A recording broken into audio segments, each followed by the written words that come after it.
को ताजा मत कीजिए। मौका महल देख करके बीवी को समझाइए, बात आगे न बढ़े, मकसद पूरा हो जाए। और एक बात याद रखिए, किसी के सामने बीवी को मत समझाइए, प्राइवेट में समझाइए। दूसरे के सामने बीवी को जलील मत कीजिए, निभाव हमेशा रहेगा।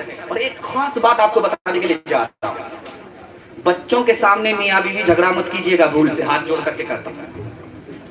जब छोटे छोटे बच्चे घर में रहे, मियाँ बीवी झगड़ा मत कीजिएगा।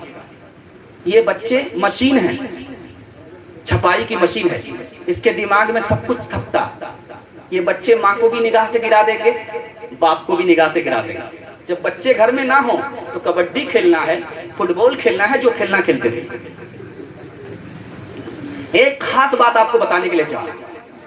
अब एक घर में माँ बाप भी है, बहू भी है और शौहर भी है, निभाव नहीं हो रहा, तो क्या करना चाहिए? जब एक साथ निभाव ना हो तो अलग होकर के निभाव कीजिए। मैं राज बता रहा हूं,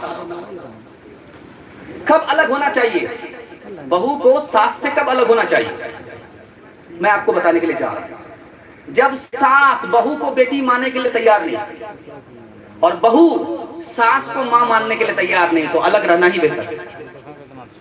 सास बहू एक साथ है, रोज का झगड़ा होता है। सास भी जल्दी से बूढ़ी हो जाएगी झगड़े की वजह से, और बहू भी जल्दी से बूढ़ी हो जाएगी झगड़े की वजह से। भलाई इसी में अलग हो जाएगा। अब देवर भी है, भाभी भी है। देवर भाभी से पर्दा करता ही नहीं, कहता कि आधी हमारी बीवी है। बेपर्दगी अगर है तो अलग होना भलाई है। अब एक साथ रहने में इधर काम बिगड़ रहा, उधर काम बिगड़ रहा है, तो अलग होने ही में भलाई है। इंशाअल्लाह निभाएंगे, हाथ उठाइए इंशाअल्लाह। एक मिसाल पर पैगाम खत्म कर रहा हूं। हजरत थानवी के पास एक आदमी आया, उसने कहा कि मेरी बहू मेरी बात नहीं मानती। हजरत थानवी ने कहा, थानवी से कहा, मेरी जो बहू है मेरी बात नहीं मानती। तो हजरत थानवी ने कितना प्यारा जवाब दिया, जरा ध्यान से सुनिएगा। ससुर आया है हजरत थानवी के पास, बहू की शिकायत लेकर के आया है, और क्या कहता है कि कोई तावीज दीजिए, मेरी बहू मेरी बात नहीं मानती है। तो हजरत ने कहा कि सबसे बड़ा तावीज ये है कि बहू को उसके शौहर के साथ अलग मकान में रख दो, इससे बड़ा कोई तावीज नहीं है। जो देखा न सुना है वो हुआ करता है, अब तो बेपर का परिंदा भी उड़ा करता है। गालियां कोई दुआ कोई दिया करता है, अपना हर शख्स का किरदार हुआ करता है।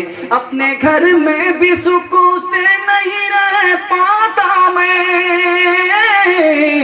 अपने घर में भी सुकून से नहीं रह पाता मैं। रोज घर में मेरे तूफान उठा करता है, रोज घर में मेरे तूफान उठा करता है।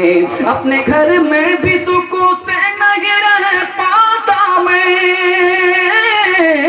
अपने घर में भी सुकून से नहीं रह पाता मैं। मेरे घर रोज घर में मेरे तूफान उठा करता है, रोज घर में मेरे तूफान उठा करता है। बस आखिरी पैगाम दे करके मैं रुखसत हो रहा हूँ। मुश्किल से 3 मिनट लगे, सुनेंगे, हाथ रहिए इंशाल्लाह। सुन करके भाग जाएंगे, हाथ रहिए इंशाल्लाह। भागना नहीं है। अभी आपके बड़े मुकर्रिर आने वाले हैं, शादी तो हुई ही नहीं है, बारात आ चुकी है, शादी भी नहीं हुई है, दूल्हा भी स्टेज पर आ चुका है, पता नहीं गाली भी दे रहे होंगे क्या। खैर अल्लाह जज़ाए खैर दे। दूल्हा बैठा हुआ है, बहुत खूबसूरत मुताला आपकी खिदमत में लेकर के आ रहा हूं, जरा ध्यान दीजिएगा। बिल्कुल आखिरी मुताला लेकर के आ रहा हूं। रुखसती का वक्त था, बेटी रुखसत हो रही है, बच्चा रो रहा है, बाप अलग रो रहा है, बेटी अलग रो रही है, लेकिन एक आदमी हंस रहा है, दूल्हा हंस रहा है। तो छोटा बच्चा बाप से पूछता है कि बाप सब लोग रो रहे हैं, दूल्हा हंस रहा है। अब बेटो घबराओ नहीं, आज तो हम रो रहे हैं, ये जिंदगी भर यही रोएगा। दूसरा मुताला आपकी खिदमत में लेकर के आ रहा हूं। बादशाह के बेटी ने कहा कि जो लड़का मेरी खातिर मेरे मकान से नीचे कूद जाएगा मैं उससे निकाह करूंगी। जितने नकली मजनू थे सब लाइन दे दी। एक 70 साल का बूढ़ा सीधे कूद गया, और नीचे जाल था, उस लड़की ने जाल बिछा दिया। अब बूढ़ा जो कूद करके नीचे आया तो जाल में बच गया। बादशाह ने कहा कि ये तो खोदा पहाड़ निकला चूहा, तुम्हारा आशिक तो जरूर है लेकिन बूढ़ा है, सूखे बांस में कोई दम नहीं।